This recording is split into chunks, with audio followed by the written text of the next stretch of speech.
द्वादश दिवसीय 12 भावना राष्ट्रीय व्याख्यानमाला में आज आप सबका हार्दिक स्वागत एवं अभिनंदन।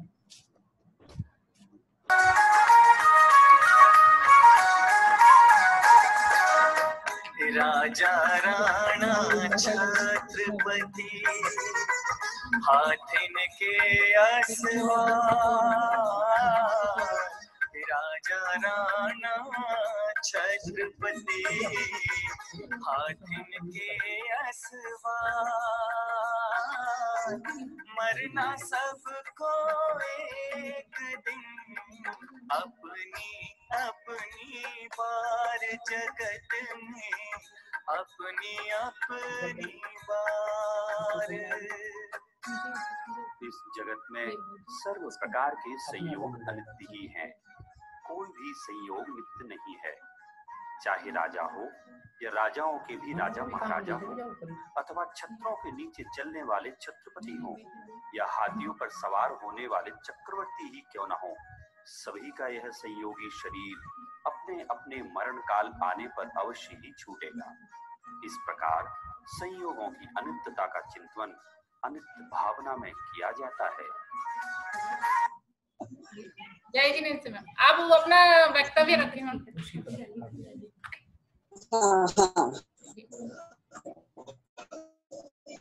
देवादिदेव 1008 भगवान महावीर स्वामी की जय। आचार्य कुंद कुंद देव की जय। संत शिरोमणि आचार्य श्री विद्यासागर जी महाराज, मुनि श्री पुंगव सुधा सागर जी महाराज एवं समस्त मुनि संघ आरिका संघ की जय। श्रवण संस्कृति संरक्षण समिति नई दिल्ली द्वारा आयोजित द्वादश राष्ट्रीय 12 भावना व्याख्यान माला कार्यक्रम की अध्यक्ष प्रोफेसर वीना अग्रवाल, जयपुर, संयोजिका डॉक्टर दर्शना जैन जयपुर, निर्देशिका स्नेही बहन डॉक्टर ज्योति जैन खतौली एवं श्रीमती मंजुला जैन जयपुर। श्रवण संस्कृति संरक्षण समिति नई दिल्ली के सभी विद्वत पदाधिकारी गण, भाइयों बहनों और मां सरस्वती पुत्र सभी विद्वतजन, आज द्वादश दिवसीय राष्ट्रीय 12 भावना व्याख्यानमाला का प्रथम दिन है। इतना महत्वपूर्ण विषय जो हमारे जीवन को समुन्नत बनाता है, आध्यात्म मार्ग पर प्रशस्त करता है, उसका आज पहली भावना है। हम देखते हैं ये 12 भावना हमारे जीवन में क्या महत्व रखती हैं। इनको समझते हुए हम कैसे अपने जीवन में बदलाव ला सकते हैं, इनका अर्थ क्या है, भाव क्या है, यदि हम इन पर चिंतन करें तो इन सभी बातों के लिए मैं अपने आज इन 12 भावनाओं पर और मुख्य रूप से अनित्य भावना पर अपने विचार व्यक्त कर रही हूँ। स्वामी कार्तिकेय द्वारा रचित कार्तिकेयानुप्रेक्षा ग्रंथ में वैराग्य को उत्पन्न करने वाली 12 भावनाओं का वर्णन किया गया है एवं आचार्य कुंद कुंद स्वामी जी ने भी वार्षानुपेक्षा में इन भावनाओं का उल्लेख करते हुए कहा है, अद्भुत शरण में यत्ते मर्ण संसार लोगम समुचितम आसव संवर निज्जर धम्मम बोहिम न चिंतो।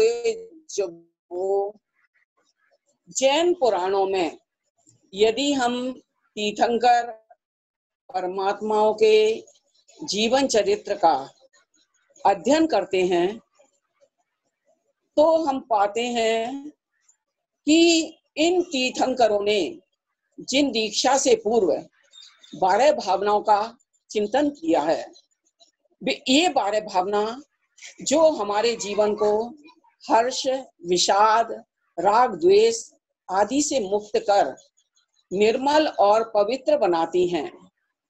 स्वामी कार्तिकेय के अनुसार इन भावनाओं के चिंतन से जीवों की कषाय रूपी अग्नि शांत हो जाती है, राग गल जाता है और अंधकार विलीन हो जाता है।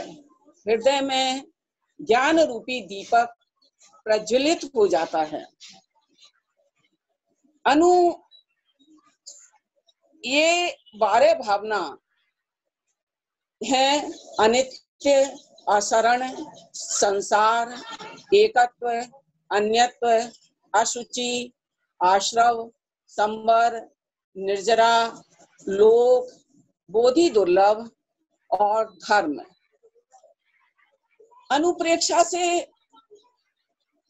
जब हम इसका अर्थ देखते हैं तो इसका अर्थ है अपना और शरीर आदि पर पदार्थों का जैसा स्वभाव है वैसा पहचान कर भला जानकर राग करना और बुरा जानकर द्वेष करना, द्वेष नहीं करना, ऐसी सच्ची उदासीनता माने हर्ष, विषाद, अनुकूल, प्रतिकूल, इन विषम परिस्थितियों में विरोधी भावनाओं में हम उदासीन बने रहें, तटस्थ बने रहें, सुख में होकर मगन न फूलें, दुख में कभी न घबरावें। इसको जानते हुए हम अनित्य आदि भावनाओं का केवल हमें चिंतन ही नहीं करना है, बल्कि चिंतन के द्वारा, चिंतन के साथ साथ इन्हें अपने जीवन में आत्मसात करना ही सच्ची अनुप्रेक्षा है। इन 12 भावनाओं में पहली भावना है अनित्य भावना। अनित्य अर्थात कुछ भी स्थायी नहीं, ना नित्य सो अनित्य। जो स्थायी नहीं है, क्षणभंगुर है, वह अनित्य है। आचार्य कुंद स्वामी के अनुसार समाग्नि दिए रूपम आरोग्यम यौवनम बलम तेजम सोहगम लावण्यम सुधनुमेव सस्यम न हवे। अर्थात जिस प्रकार आकाश में दिखाई देने वाले इंद्रधनुष थोड़ी सी देर के लिए हमें दिखता है, फिर नष्ट हो जाता है, ज्यादा समय नहीं रहता है, उसी प्रकार इंद्रियों का स्वरूप, निरूपता, यौवन, बल, तेज, सौंदर्य आदि सामग्री शाश्वत नहीं है, अर्थात क्षणभंगुर है। जो आया है वह जाएगा, जिसका जन्म हुआ है उसका मरण होगा। कविवर पंडित भूधर दास जी 12 भावनाओं के अंतर्गत यहीं से अनित्य भावना को प्रस्तुत करते हुए कहते हैं, राजा राणा छत्रपति हाथिन के असवार, मरना सबको एक दिन अपनी अपनी बार। यह धन वैभव, रिश्ते नाते, रूप सौंदर्य सभी नश्वर हैं, क्षण भंगुर हैं, आज हैं कल नहीं हैं। मनुष्य अनुकूलताओं को पाकर अहंकारी होता जाता है और धर्म के स्वरूप को समझे बिना भव भव में भ्रमण करता रहता है। नीर क्षीर की तरह एकमेक रहने वाला जब शरीर और आत्मा का संयोग भी नष्ट हो जाता है तो सांसारिक विषय भोगों की तो बात ही क्या है। पंडित भूधर दास जी अपनी वैराग्य भावना में अनित्य भावना का उल्लेख करते हुए कहते हैं कि जो संसार विषय सुख होते, जो संसार विषय सुख होते, तीर्थंकर क्यों तसते, तीर्थंकर क्यों त्यागे, आए को शिव साधन करते, संयम से अनुरागी। अर्थात इस मनुष्य जन्म को पाकर, सुंदर शरीर को पाकर यदि हम अहंकार करते हैं तो यह उचित नहीं है। वास्तविकता तो यह है कि देह अपावन, अथिर, अथिर माने नश्वर है, स्थायी रहने वाली नहीं है, रुकने वाली नहीं है। घिनावन, या में सार न कोई, सागर के जल सो सुचि कीजे तो भी शुद्ध न हुई। कितना भी धो ले मल मल कर, पर यह पवित्र होने वाली, शुद्ध होने वाली नहीं है।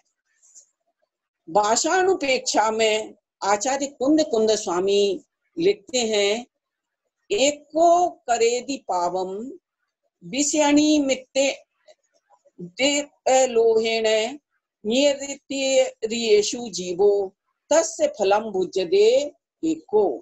अर्थात यह जीव अकेला आया है, अकेला ही जाएगा, अकेला ही अपने कर्मों को बांधता है और अकेला ही उन्हें भोगता है। तो हम इस बात को नहीं समझते। मैं एकाकी एकत्व लिए सभी आते, तन धन को साथी समझा था, अरे ये भी छोड़ चले जाते। स्वजन से बिछोए होने पर हम अपने धैर्य को खो देते हैं। विपरीत परिस्थितियों में हम न विवेक से काम लेते हैं, न धैर्य से काम लेते हैं और आकुलता, अवसाद, तमाम बीमारियों के शिकार हो जाते हैं।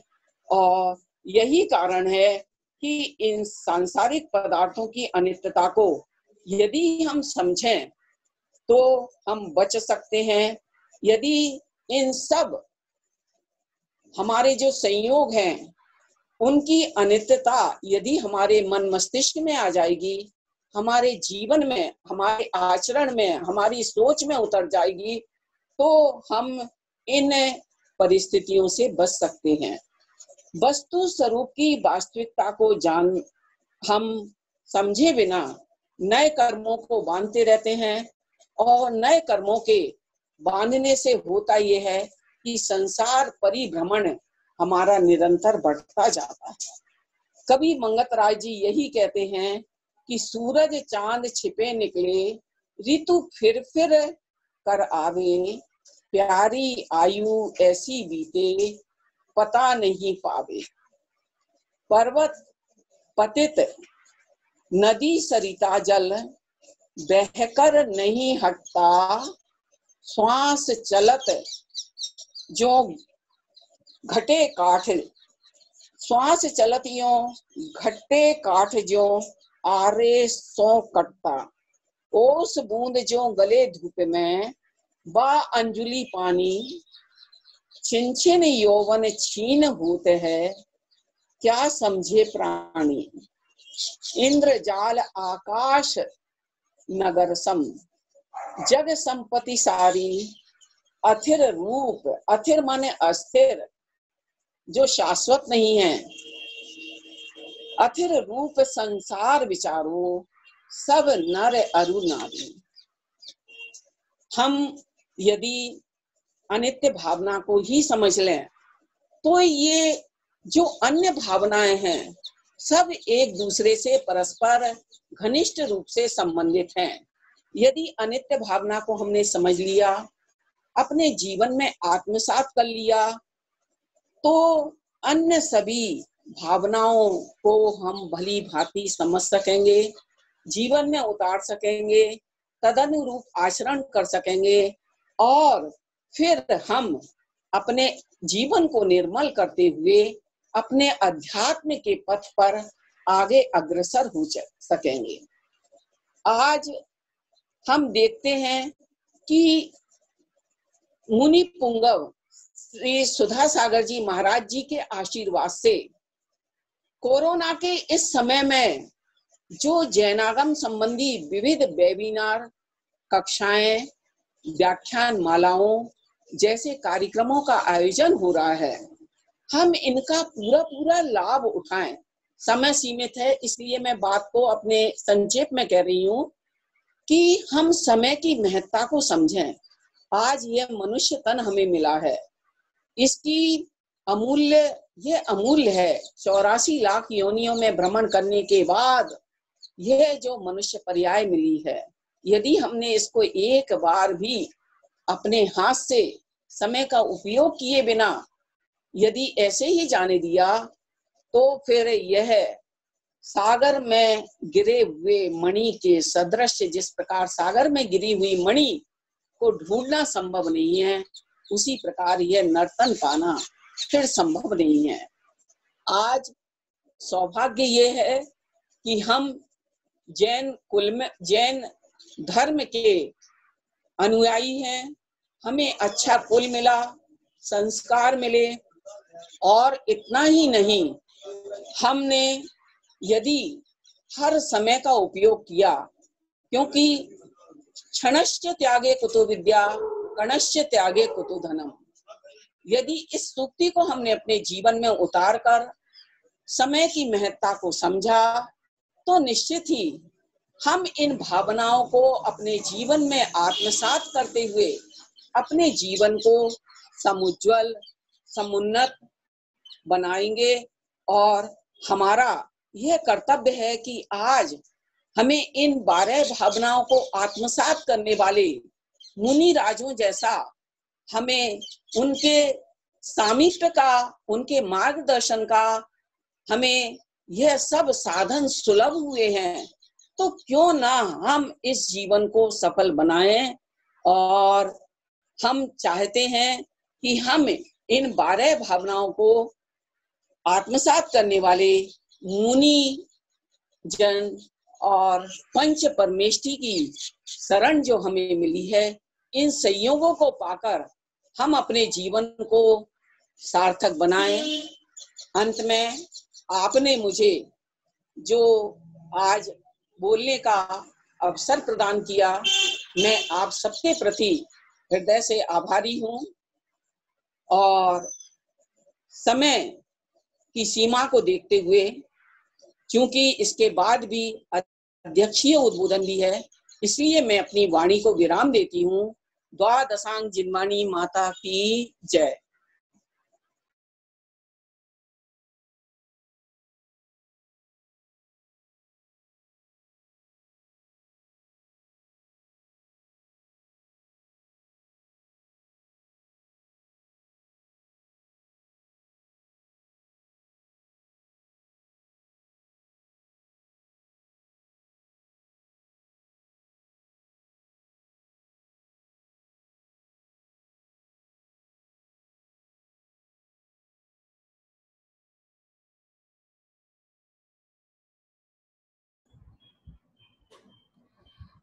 बहुत बहुत धन्यवाद डॉक्टर सरोज जैन। बहुत बहुत धन्यवाद डॉक्टर सरोज जैन। बहुत ही अच्छा व्याख्यान आपने के द्वारा हमने सुना। जोवन ग्रह गोधन नारी है गई जन आज्ञाकारी, इंद्रिय भोग छिन थाई सुर धनु चपला चपलाई। बहुत सुंदर बात कही का उदाहरण भी दिया है किसी ने कि सूर्यास्त के समय गुरु और शिष्य बाहर जाकर आसन ग्रहण करते हैं और प्रगति में लीन होते हैं। वर्षा का मौसम है और कितने रंग बादलों में छाए हुए हैं, कभी कभी इंद्रधनुष भी नजर आ जाता है। गुरु शिष्य से कहते हैं इस नैसर्गिक सौंदर्य को देखो, इन रंगों की अनुभूति करो, हर बादल में एक आकार को ढूंढो, प्रगति के साथ आत्मसात रहो, बाकी सब कुछ भूल जाओ।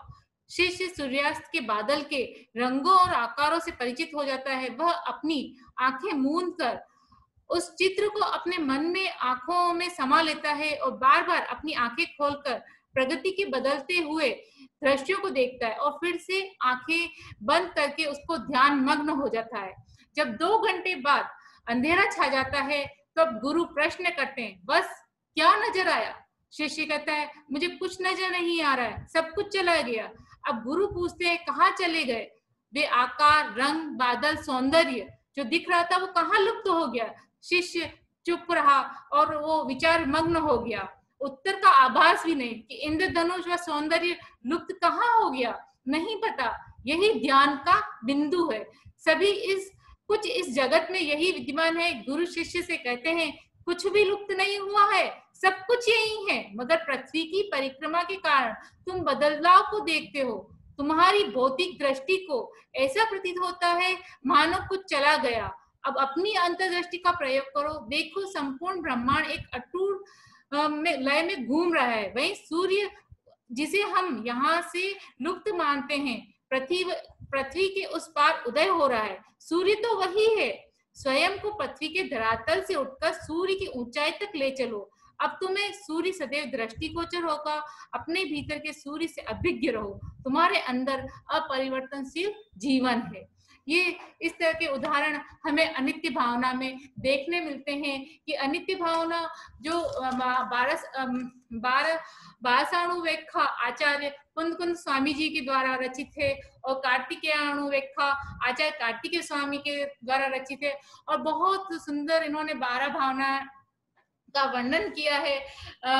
जो आचार्य कुंद स्वामी की है उसमें वो वैराग्योत्पादक द्वादश अनुप्रेक्षा 91 गाथाओं में है और बहुत ही सुंदर उसका वर्णन किया है।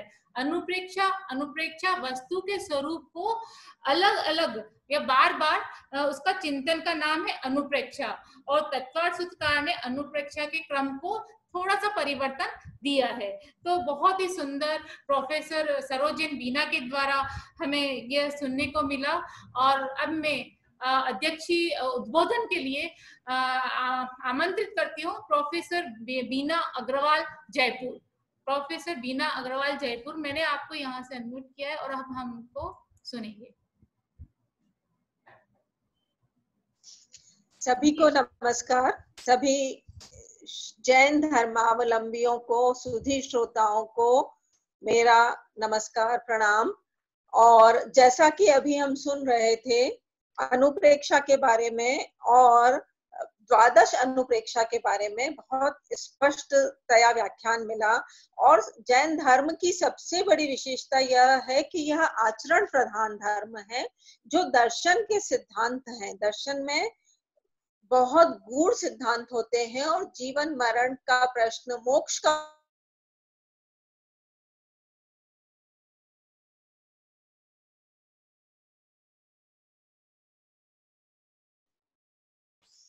मेरी आवाज सभी को सुनाई दे रही है?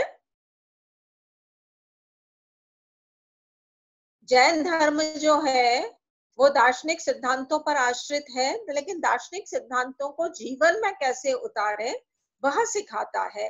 जहां हम देखते हैं, जैसा कि बताया कि नर्तन बहुत दुर्लभ है या मनुष्य जीवन दुर्लभ है, और इस मनुष्य जीवन में हम कुछ अच्छे काम कर जाएं ताकि हमें मोक्ष प्राप्त हो। पुनरपि जननम पुनरपि मरणम पुनरपि जननी जठरे शयनम में हमें नहीं गुजरना पड़े बार बार और उससे ऊपर उठ सके। तो उसके लिए हमें ये आवश्यक है कि हम इस जीवन में, जहां जो हम जीवन जी रहे हैं, उस जीवन में कुछ ऐसा अभ्यास करें कि हम इन जीवन की वस्तुओं में राग द्वेष आदि के पूर्वक लिप्त ना हो। इसीलिए ये 12 अनुप्रेक्षा या भावना है। अनित्या शरण संसार एकत्व अन्यत्व शुच्या सब संवर निर्जरा लोक बोधि दुर्लभ धर्म स्वाख्या तत्वानुचिंतनम अनुप्रेक्षा।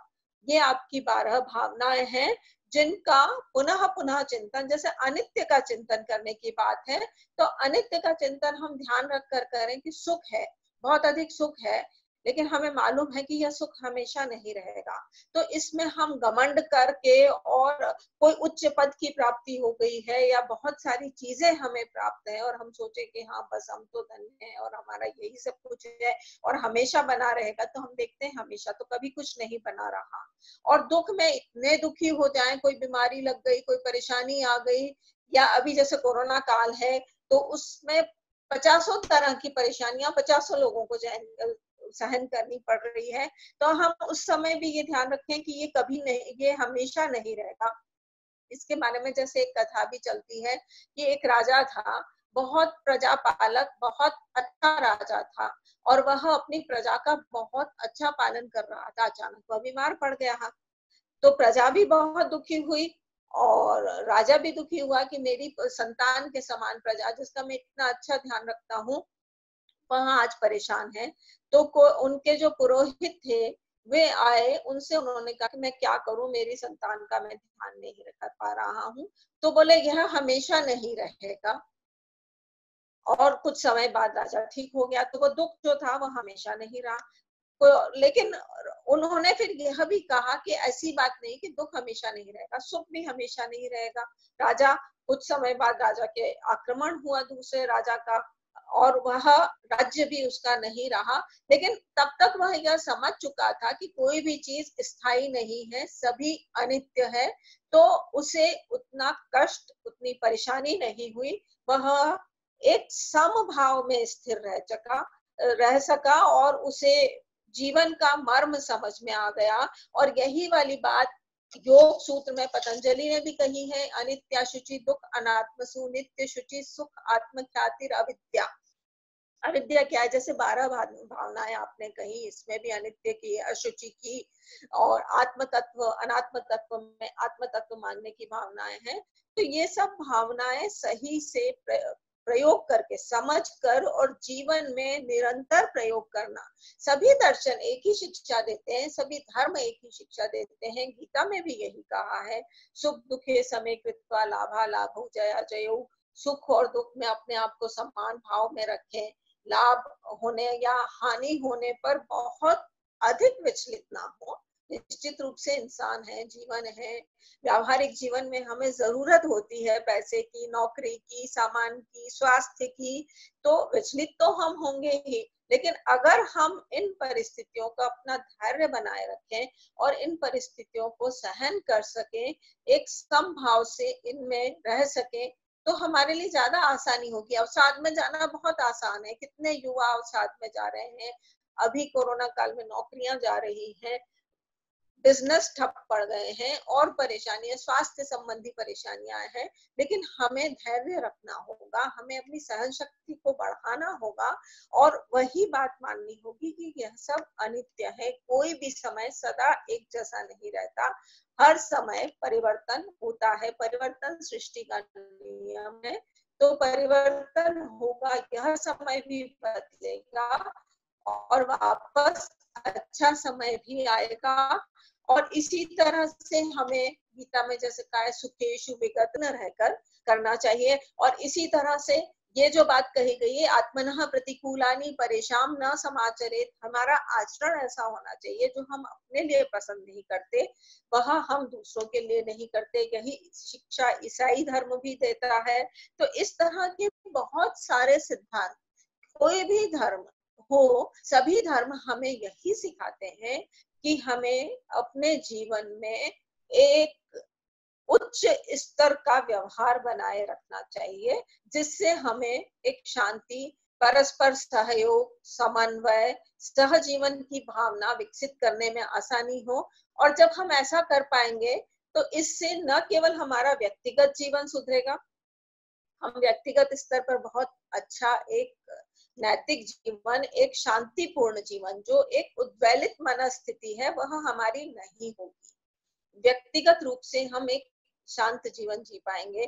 परिवार में फिर शांति बनी रहेगी अगर सभी व्यक्ति इसी तरह का जीवन जीते हैं। सब व्यक्ति एक परस्पर तालमेल के साथ सुख दुख, एक दूसरे के सुख दुख को समझते हुए जीवन जीते हैं। परिवार में, इसी तरह से हमारे समुदाय में, समाज में, राष्ट्र में और संपूर्ण विश्व में विश्व बंधुत्व की भावना है। हमारा जो है वसुधैव कुटुंबकम का दर्शन है।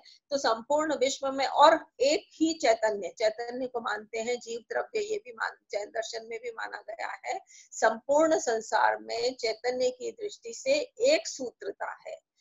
मेरा चैतन्य, मुझे चोट लगने पर जैसा दर्द होता है, किसी दूसरे को भी, आपके यहाँ तो एक मात्रिक, द्विमात्रिक, मतलब इस तरह के जीव भी है, चींटी को भी उतना ही दुख होता है, वनस्पति को भी कष्ट होता है। तो हम सब वस्तुओं में, सब वनस्पति में और छोटे से क्षुद्रतम जीव में, सब में एक चेतना का वास मानते हैं। और उस चेतना से हम अपना जुड़ाव महसूस कर सके, उस चेतना के माध्यम से संपूर्ण सृष्टि से जब हम जुड़ाव महसूस करते हैं तो एक उच्च कोटि का जीवन दर्शन हमारे सामने आता है, एक अनुभूति सामने आती है। और उस अनुभूति को अगर हम अपने जीवन में लगातार बनाए रख सके तो ये गृहस्थ जीवन में वैराग्य उत्पन्न करने के लिए आपके 12 अनुपेक्षा है। और यह ऐसी भावनाएं हैं जिन्हें सरलता से आचरण किया जा सकता है, संभव है।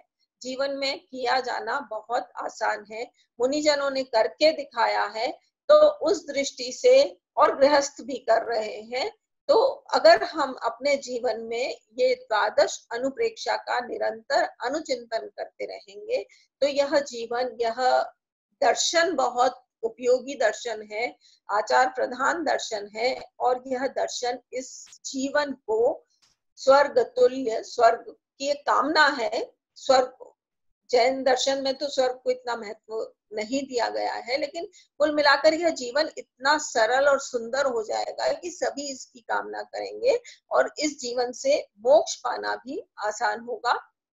तो ये जो द्वादश अनुप्रेक्षा है, बहुत सरल सिद्धांत सरल रूप में समझाए गए हैं, और उसमें मूल प्रथम सिद्धांत जो है अनित्य है। केवल अगर उसी को स्वीकार कर लिया, उसी का अनुसरण कर लिया, तो बाकी चीजें उससे जुड़ती हुई ही चलती हैं, बाकी चीजें अपने आप जुड़ जाएंगी। ये मूलभूत सिद्धांत है कि सब कुछ अनित्य है, कुछ भी सदा नहीं रहने वाला है, ना हम सदा रहने वाले हैं, ना हमारी परिस्थिति सदा रहने वाली है, ना हमारे आसपास की वस्तुएं सदा रहने वाली है, कुछ भी सदा नहीं रहने वाला है। सदा तो एकमात्र परम तत्व है, जिसको अलग अलग दर्शनों ने अलग अलग नाम से कहा है। कोई ईश्वर कह देता है, कोई ब्रह्म कह देता है, कोई शिव कह देता है, कोई परम तत्व ईशु कह देता है, अल्लाह कह देता है। जो भी कहता है वह परम तत्व एकमात्र सत्य है। बाकी इस जीवन में, इस संसार में जो ये हमारा शरीर है, जो वस्तुएं हैं, सभी कुछ नश्वर है, विनाशशील है, कब नित्य नहीं रहेंगी। यह चिंतन अगर हमारे जीवन का अंग बन जाएगा तो हम कभी किसी चीज पर गर्वित नहीं होंगे, कभी किसी चीज से दुखी नहीं होंगे, एक समभाव में जीवन यापन कर सकेंगे।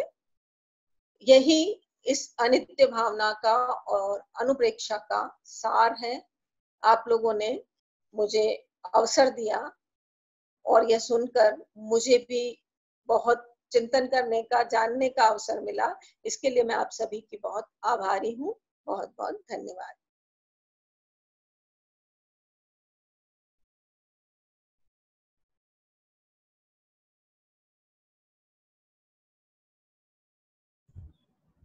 बहुत बहुत धन्यवाद प्रोफेसर बीना जैन मैम का।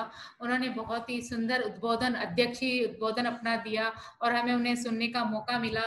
वास्तव में भारतीय समाज संस्कृति एक वसुधैव कुटुंबकम के समान है और हमें सबको मिलकर रहना चाहिए। आपस में कोई भी मनमुटाव या कुछ भी आचार विचार किसी भी रूप से हमें प्रगति से छेड़छाड़ या किसी भी तरह से नहीं करना। जैसे हमें लोगों को इस कोरोना काल ने 4 महीने से घर में बिठा करके समझा दिया है कि हमें क्या करना चाहिए और क्या नहीं करना चाहिए। जो शाकाहारी थे वो तो सही है, लेकिन जो शाकाहारी नहीं थे उन्हें भी कोरोना काल ने शाकाहारी बना दिया। तो इस तरह से ये जो 12 भावनाएं, पहली अनित्य भावना है, इसका अर्थ ये है कि यह नश्वर का बोध कराता है। तो ये बहुत ही अच्छी और बहुत ही कम शब्दों में बहुत ही सुंदर उद्बोधन, अध्यक्षीय उद्बोधन प्रोफेसर बीना अग्रवाल मैम ने दिया। बहुत बहुत धन्यवाद, बहुत बहुत आभार मैम। अब आगे आभार के लिए मैं डॉक्टर ज्योति जैन खतौली से निवेदन करना चाहूंगी कि वह अपना आभार प्रकट करें। डॉक्टर ज्योति जैन। जय जिनेन्द्र। जय जिनेन्द्र। जय जिनेन्द्र। जय जिनेन्द्र। जय जिनेन्द्र। 12 भावना का जो चिंतन और मनन के उद्देश्य से डॉक्टर दर्शना जी और सत्येंद्र जी ने ये जो संयोजन किया है और बड़ी बखूबी से सबको जो व्यवस्थित किया है, मैं उनके उज्जवल भविष्य की कामना करती हूँ। व्याख्यान माला की आज की अध्यक्षा बीना जी जयपुर से जो हमारे बीच में थी और अभी हमने उनका महत्वपूर्ण अध्यक्षीय उद्बोधन भी सुना, जो वाकई में हम सब लोगों को बड़ा प्रभावित हुए हम लोग सब उनके उद्बोधन से। और ये पूरी टीम जो ये कार्यक्रम को संचालित कर रही है वो भी बधाई की पात्र है कि इन महत्वपूर्ण दिनों में जब सब लोग कुछ ना कुछ करना चाहते हैं, तब हम 12 भावना का चिंतन इस व्याख्यान माला के हिसाब से करेंगे। वास्तव में देखा जाए तो ये 12 भावनाएं हमारे धार्मिक जीवन का मंगलाचरण है। सभी जैनाचार्यों ने किसी न किसी रूप में अपने ग्रंथों में इन 12 भावना का चिंतन किया है और साथ ही इनका चिंतन, मनन और ध्यान यदि हम निरंतर करेंगे तभी हमारे जीवन में कोई परिवर्तन आ सकता है। प्रोफेसर सरोज जी ने बहुत ही अच्छे से व्याख्या की और सचमुच जब हम ये 2 पंक्तियों को पढ़ते हैं कि राजा राणा छत्रपति हाथन के असवार, मरना सबको एक दिन अपनी अपनी बार।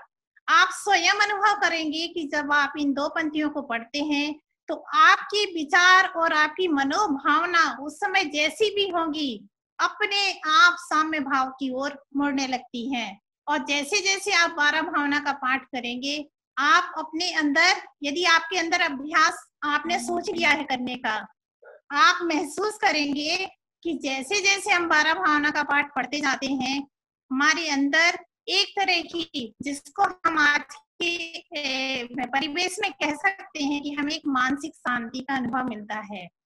हम लोग संसारी प्राणी हैं और हमारे मन में दिन रात कुछ ना कुछ विचार चलते रहते हैं। ऐसे में ये 12 भावनाएं हमें पॉजिटिव थिंकिंग की ओर ले जाती हैं। हमारे मानव जीवन में हमें जो करना है उन कर्तव्यों का बोध कराती हैं और साथ ही इस धार्मिक दृष्टि पे भी बल देती हैं कि जब हम अपने कर्म में स्वयं बांधते हैं तो हमें उन कर्मों को स्वयं भोगना पड़ता है। इन 12 भावना के माध्यम से हम नवीन कर्मों का रुकना अर्थात संवर और संचित कर्मों का नष्ट अर्थात निर्जरा हम कर सकते हैं।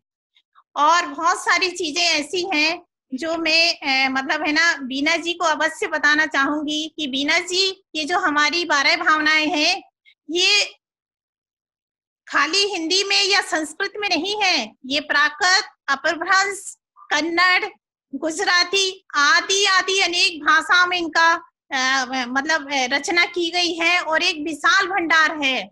और भविष्य में यदि कोई इस पर शोध करना चाहे तो बहुत अच्छे से इस पर शोध प्रबंध भी लिखा जा सकता है। अभी 12 भावना के बहुत सारा संकलन प्रकाश में आ गया है। बहुत सारे अभी ऐसे हैं जो नहीं सामने आ पाए हैं, तो यदि उनकी खोज की जाएगी तो बहुत सारी 12 भावनाएं हमारे बीच में आ जाएंगी। और सभी का एक ही उद्देश्य रहा है, प्रत्येक रचनाकार का एक ही उद्देश्य रहा है कि लोक कल्याण के लिए उन्होंने इन भावना का सृजन किया और हम सब उनका चिंतन कर अपने संयम साधना का एक महल खड़ा कर सकते हैं। और इस तरह 12 भावना का ये जो अनित्य भावना का आज हमने पाठ किया है, सच पूछो तो जिंदगी एक रंगमंच ही है। हम लोग सब आते हैं बारी बारी से और बारी बारी से हम सब लोग चले जाते हैं। और अंत में भूदरदास जी की दो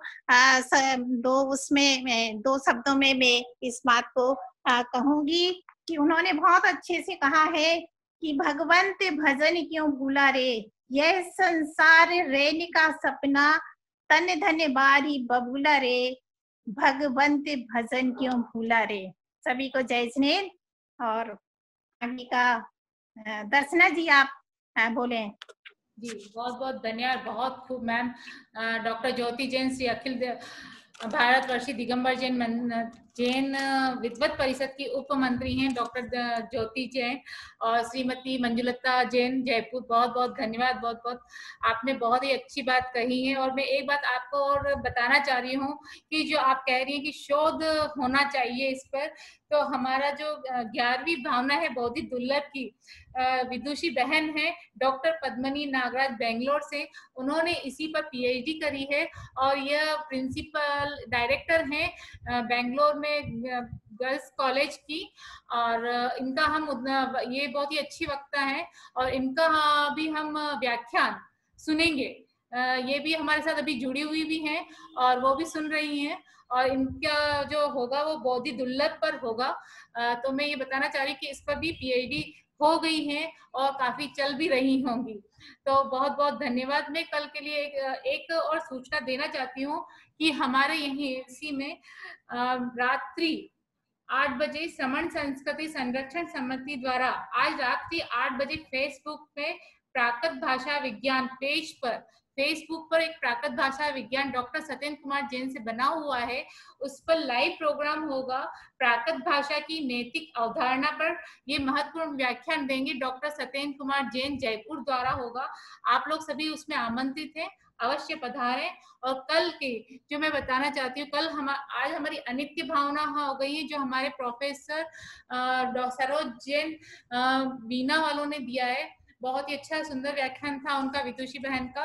अब कल हमारे डॉक्टर राका जैन अशरण भावना पर देंगी। डॉक्टर राका जैन लखनऊ से हैं और वह भी बहुत ही अच्छी वक्ता हैं, तो हम उन्हें जरूर सुने। कल इसी समय 3 से 4 आप सभी जने आमंत्रित हैं। इतने अच्छे और ध्यानपूर्वक से आपने सबको सुना, तो मैं उन सबका डॉक्टर सुरेंद्र कुमार जैन बुरहानपुर और भी महेश जैन जो हमारे इसी समण संस्कृति संरक्षण के कार्यकर्ता हैं पालम दिल्ली से, उन सबका मैं आभार व्यक्त करती हूँ। और आप सभी से मैं निवेदन करना चाहूंगी जिनवाणी स्तुति के लिए। तो हम सभी जिनवाणी स्तुति के लिए हाथ जोड़ें।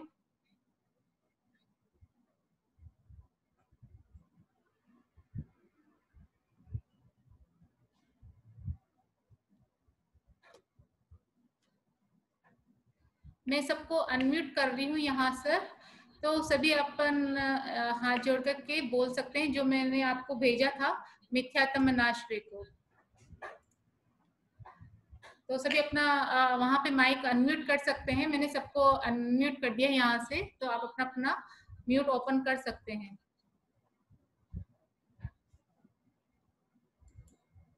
म्यूट कर दो ना, ये से होगा ना म्यूट ओपन सबका। हाँ, ये म्यूट ऑन हो गया ना? बिल्कुल नहीं हो रहा। कैसी करेंगे?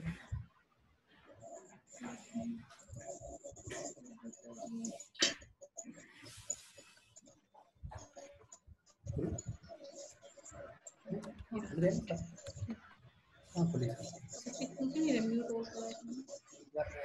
करो फिर कैंसिल करो।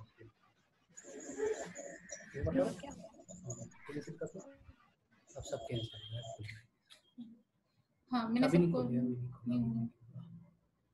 तो मैं खुद एक एक करके अनम्यूट कर देती हूँ।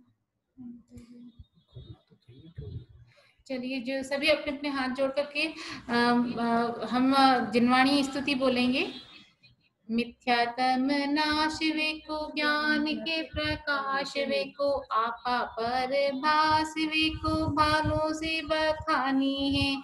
छो द्रव्य जान वेको बंद विधिमान वेको स्वपर पिछान वेको परम प्रमानी है। अनुभव बताए वेको के जताए काहू न सताए विकु भवे उर आनी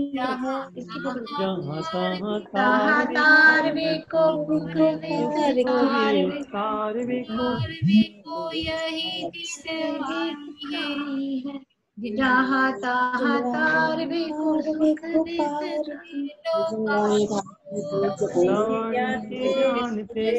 वाणी के ज्ञान ते सूझे लोकालो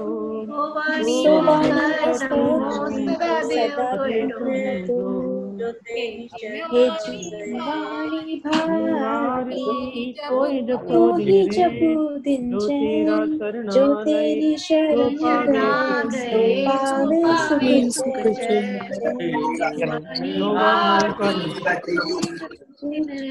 जो तेरी शरण गए सो पावे सुख चैन।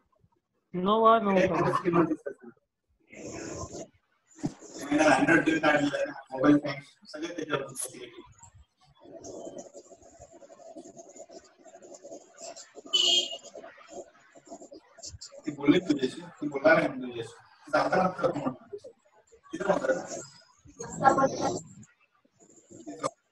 द्वादशा जिनवाणी माता